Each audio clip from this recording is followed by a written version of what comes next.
class 7 অনুশীলনী 4.3 এক number কোৱেশ্যনটো আমাক কি কৈছে তলত দিয়া সংখ্যাবোৰৰ বাবে সমীকৰণ গঠন কৰা আৰু সমীকৰণ সমাধান কৰি সংখ্যাবোৰ নিৰ্ণয় কৰা একৰ একটোত কি কৈছে এটা সংখ্যাৰ 5 গুণৰ পৰা 7 বিয়োগ কৰিলে বিয়োগফল 8 হয় আহচোন আমি সমাধান কৰো প্ৰথমতে আমি সংখ্যাটো ধৰি লওঁ এটা সংখ্যা বুলি কৈছে ধৰা হল সংখ্যাটো যিকোনো এটা চলক ধৰি লব পাৰা তোমালোকে ধৰা হল সংখ্যাটো x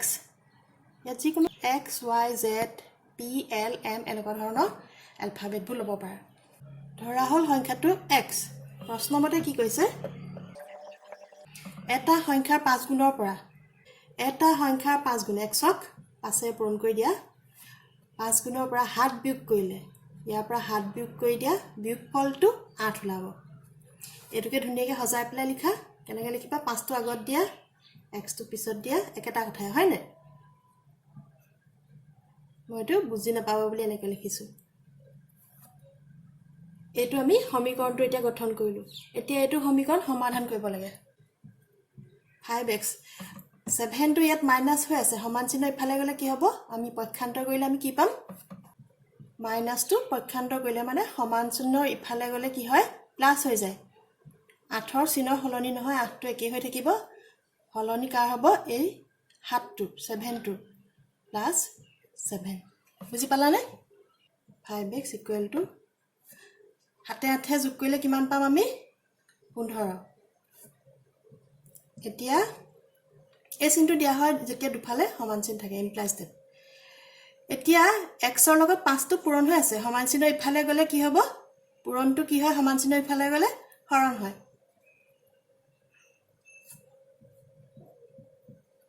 এটো হৰণ হ'ব তো লগত আছে সমান চিহ্ন ইফালে আহিলে তললৈ আহিব এনেকৈ মনত ৰাখিব পাৰা 15ক 5 এ হৰণ কৰিলে আমি কিমান পাম 5 × 3 = 15 এটাকে সংখ্যাটো কি হ'ব x = 3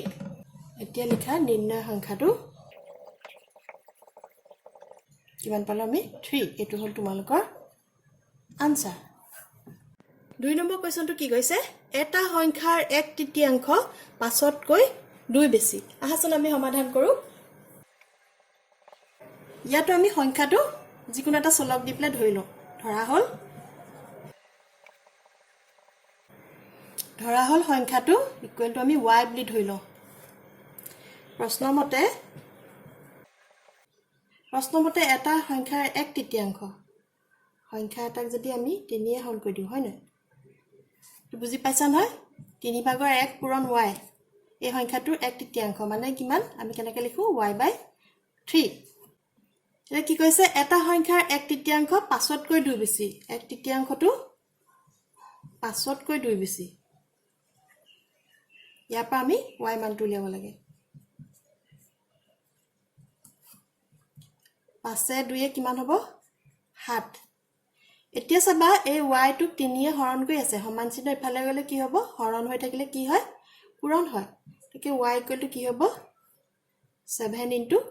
3 y = কিমান হ'ব 7 × 3 = 21 এটাকে নিৰ্ণয় সংখ্যাটো কিমান পালো আমি 21 এটো হল তোমালোকৰ আনসাৰ 3 নম্বৰ কোৱেশ্যনটো কি কৈছে 10 পাবলৈ এটা সংখ্যাৰ 3 গুণৰ লগত 4 যোগ কৰা আহচোন আমি সমাধান কৰো এতিয়া আমি সংখ্যাটো ধৰি লম ধৰা হল যিকোনো এটা সংখ্যা ধৰি লোৱা ধৰা হল সংখ্যাটো m ধৰি লৈছো প্ৰশ্নমতে কি কৈছে 10 পাবলৈ মানে ইকুৱেল টু আমি 10 পাম ইটো আগতে লিখি লওঁচোন 10 পাবলৈ এটা সংখ্যাৰ 3 গুণৰ লগত m ৰ 3 গুণৰ লগত 4 যোগ কৰা বুজি পালানে আমি যদি গোটেইখিনি লৈ যাওঁ তেতিয়াহলে আমি সমীকৰণটো একো চিন হলনি নোহাকে হলনি কৰিব পাৰিম মানে এই গোটেই ৰাখিটো এফালে আমি লিখি দিব পাৰিম তাৰ কোনো চিনৰ হলনি নহয় গোটেইখিনি হ'ব লাগিব খালি এটাও এঠু আহিব নাইবা 10 টো আমি ইফালে লৈ যাওঁ বুজি পালানে এই এনেকুৱা ধৰণৰ কোৱেশ্যন তোমালোকে ডাঙৰ হলেও পাবা গোটেইখিনি আনিলে আমি চিনৰ হলনি কৰিব নালাগে যদি এটা এৰি থৈ যাও তেতিয়া আকৌ চিনৰ হলনি হ'ব 4টো ইয়াত যোগ হৈ আছে সমান চিহ্ন ইফালে গ'লে কি হ'ব বিয়োগ হ'ব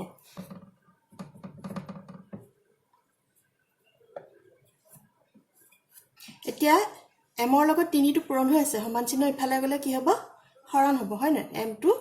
সমীকৰণ সমাধান কৰা মানে m টো অকলহেৰিয়া কৰা এতিয়া 6 ক 3 এ হৰণ কৰি দিয়া ইকুৱেল টু কিমান পাম 3 দুগুণ 6 গতিকে নিৰ্ণয় সংখ্যাটো 2 এটো হ'ল তোমালোকৰ আনসাৰ 9 নম্বৰ কোৱেশ্চনটো কি কৈছে জহিৰুলে এটা সংখ্যাৰ লগত 6 যোগ কৰি যোগফলক 3 ৰে হৰণ কৰিলে 4 পায় হাচন আমি সমাধান কৰো ইয়াতো একে ধৰি লওঁ সংখ্যাটো ধৰা হ'ল p বুলি ধৰি লৈছো ধৰা হ'ল সংখ্যাটো p এতিয়া প্ৰশ্ন মতে এটা সংখ্যাৰ লগত 6 যোগ কৰিলে p লগত যদি 6 যোগ কৰো যোগফলক 3 ৰে হৰণ কৰিলে এই যোগফলটোক 3 ৰে হৰণ কৰো কিমান পায় 4 পায় বুজি পালানে এটা সংখ্যাৰ লগত 6 যোগ কৰিলে এই গুটে যোগফলক 3 ৰে হৰণ কৰিলে 4 পায় এতিয়া আমি এই সমীকৰণটো সমাধান কৰিব লাগে এই গুটে যোগফলটোক 3 ৰে হৰণ কৰি থৈছে হয় না গতিকে আমাৰ সমান চিহ্ন ইফালে গ'লে কি হ'ব হৰণ হলে পূৰণ হ'ব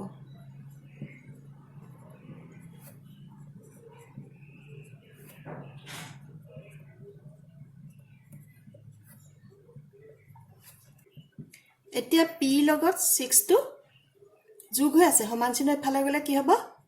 যোগটো সমান চিহ্ন ইফালে গ'লে বিয়োগ হ'ব চিহ্নটো কা হলনি হয় যিটো সংখ্যা সমান চিহ্ন ইফালে যায় এই 12 টোৰ চিহ্ন হলনি নহয় আকৌ চিহ্ন হলনি হ'ব এই 6 টো এটো হ'ল তোমালোকৰ আনসাৰ 5 নম্বৰটো কি কৈছে এটা সংখ্যাৰ 2/3 পৰা 4 বিয়োগ কৰিলে 7 পোৱা যায় হাচন আমি সমাধান কৰো আমি সংখ্যাটো ধৰি লওঁ ধৰা হ'ল সংখ্যাটো x প্ৰশ্ন মতে কি কৈছে এটা সংখ্যাৰ 2/3 পৰা 2/3 মানে 3/2 অংশ হয় না x ৰ 2/3 পৰা 4 বিয়োগ কৰিলে ইয়াৰ পৰা 4 বিয়োগ কৰিলে কিমান পাব 7 এটো ওপৰত লিখি দিয়া এতিয়া 4 টো ইয়াত মাইনাস হৈ আছে সমান চিহ্ন ইফালে গ'লে কি হ'ব প্লাস হ'ব হয় না পক্ষান্তৰ কৰিলে মাইনাসবোৰ প্লাস হয় মই সমীকৰণ সমাধান কৰাৰ ওপৰত ভিডিও দি থৈছো মোৰ চেনেলত গৈ পেলাই চাব পাৰিবা যদি তোমালোকৰ কনফিউজন আছে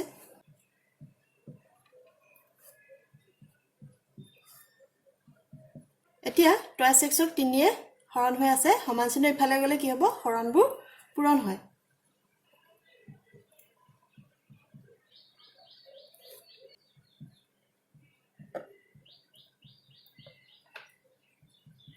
এতিয়া x ৰ লগত 2 টো পূৰণ হৈ আছে সমান চিহ্ন ইফালে গ'লে কি হ'ব পূৰণবোৰ কি হয় হৰণ হয় এতেকে আমি সংখ্যাটো কিমান পালো 33/2 এটো হ'ল তোমালোকৰ আনসাৰ 6 নম্বৰটো কি কৈছে এটা সংখ্যাৰ সগুণ 24 ৰ সমান হাচন আমি এটো সমাধান কৰো এটা সংখ্যাৰ সগুণ 24 ৰ সমান আমি সংখ্যাটো ধৰি লওঁ ধৰা হ'ল y বুলি ধৰি লৈছো প্ৰশ্ন মতে এটা সংখ্যাৰ সগুণ মানে y সগুণ কাৰ সমান 24 ৰ সমান এটো উজু হয় না 6 টো y লগত পূৰণ হৈ আছে সমান চিহ্ন ইফালে গ'লে কি হ'ব হৰণ হ'ব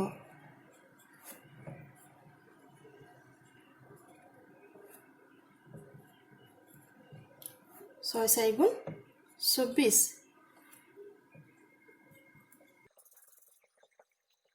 নিম্ন সংখ্যাটো কিমান হ'ব 4 এটো হ'ল তোমালোকৰ আনসাৰ 7 নম্বৰ কোৱেশ্চনটো কি কৈছে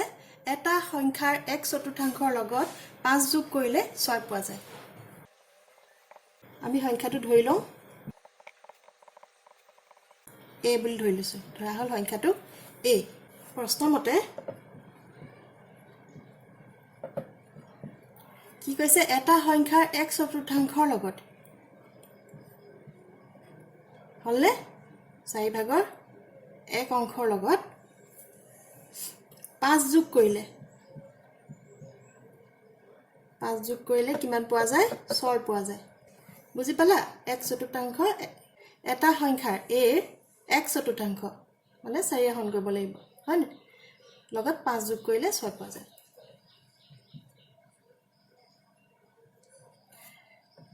5 টো প্লাস হৈ আছে সমান চিহ্ন ইফালে গলে কি হ'ব প্লাস বু কি হয় মাইনাস হয় 6 চিহ্নৰ হলনি নহয় হলনি হ'ব যিটো সংখ্যা জপিয়াই যাব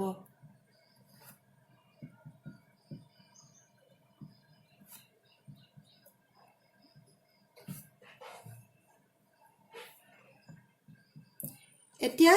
1 4 ৰে হৰণ কৰি আছে হয় ন সমান চিহ্ন ইফালে গলে কি হ'ব হৰণবোৰ পূৰণ হ'ব পক্ষান্তৰ কৰি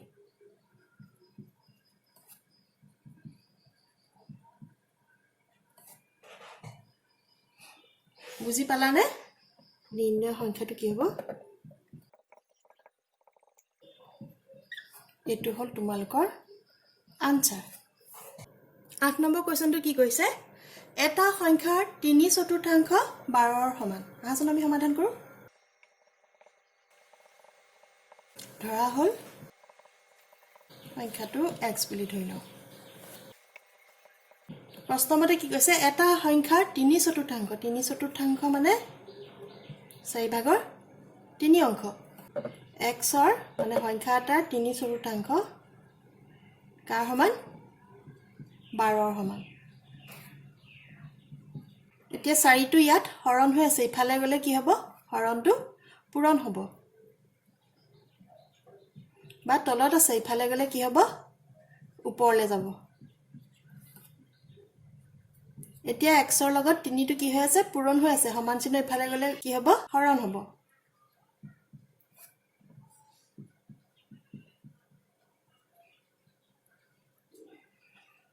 এতিয়া আমি এটো পূৰণ হৈ আছে কটাকটি যাব হয় নাই 3 4 গুণ 12 4 পূৰণ 4 মানে কিমান